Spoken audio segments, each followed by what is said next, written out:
Tool Tech, brought to you by Cornwell Tools, the choice of professionals since 1919. You know, one of the main goals of a show like this is to encourage people to get out there and build something with their own two hands. But those two hands aren't going to be very effective if they're not wrapped around the proper tools to help you do the job. Now, one job that comes up all the time when you're working on cars is cutting metal.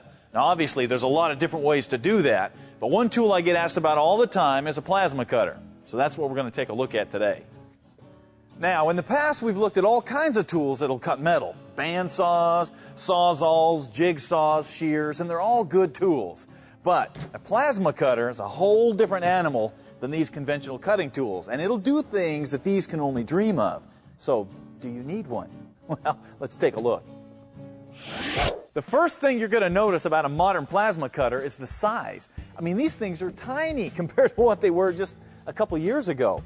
Now, I've got a couple different machines here from Miller. Either one is perfect for your home or your shop. The first is this 375 Extreme, and what makes it unique is it's a 110 machine until you need more power. Then you just put on the 220 plug, and you've got a 220 machine, which makes this extremely versatile.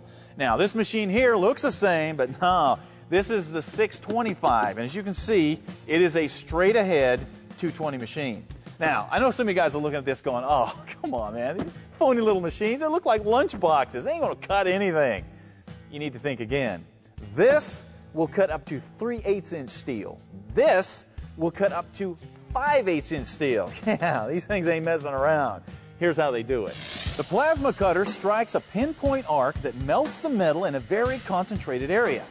Then it uses compressed air to blow the molten metal out the bottom, leaving about a 1/8-inch wide cut line.